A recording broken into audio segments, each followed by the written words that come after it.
Hello, I'm Sandra Thompson. I lead the Financial Instruments Accounting team in PwC.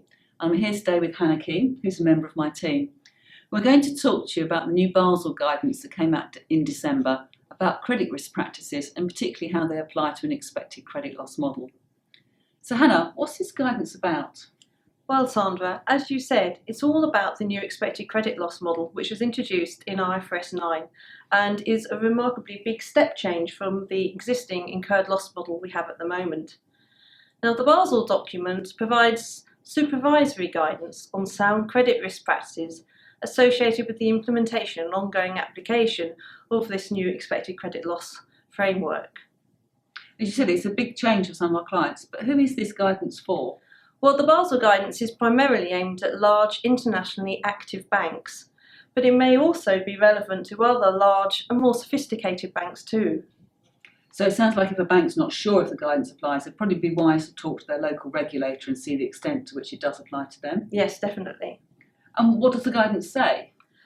Well, it covers the very judgmental accounting areas in the expected credit loss model, and also highlights the need for good governance, controls, processes and disclosure in this area. And one thing that the guidance does say is that the committee's expectation is of a very disciplined and high quality approach to applying expected credit loss model by the large banks. So it sounds pretty wide ranging. Are there any specific examples you can give us as what high quality implementation means? Well, for one example, the committee explains in the guidance that it expects large internationally active banks to limit the practical expedients that would otherwise be available in IFRS 9. One example of this is the low credit risk exemption in IFRS 9. This would otherwise allow banks that have high credit quality financial instruments, such as those at investment grade or not, to avoid the need to do a more detailed assessment of significant increases in the credit risk of those instruments. So that could involve quite a lot more work for those banks who can't take that practical expedient anymore.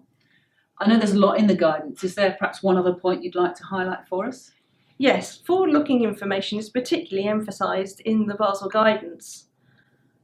And the committee notes that you can't ignore information about future events just because there's a low possibility of those events occurring, or because the information might be subjective or uncertain or difficult to get hold of. An example of this is the impending referendum in the UK about whether it should stay in the EU. However, the committee does note in its guidance that there may well be exceptional cases when information about future events is not reasonable and supportable, in which case it can't be included in your determination of expected credit loss. Well, that's interesting because I think we both know that for how to include forward-looking information is a key area for banks, and one there's still a lot of discussion going on and trying to get that balance right between doing a high-quality implementation but not essentially including information it's just a finger in the air job. Okay, to summarise then, so we have new supervisory guidance from the Basel Committee on expected credit losses. It's actually pretty wide-ranging. It covers governance, processes, controls, disclosures, but has some very specific things to say about the application of IFRS 9. It's mainly targeted at large internationally active banks, but it may be relevant to some others as well. And if you're in doubt, please do talk to your local regulator. Its aim is to raise the bar. It sets the standard of high-quality implementation and gives us some flavour as to what that might look like. Now, in the few minutes we've got today, there's a lot more in that guidance than we can possibly cover. So, Hannah, where can people go for more information? Well, we've published an in-depth, which can be found on our technical database, Inform.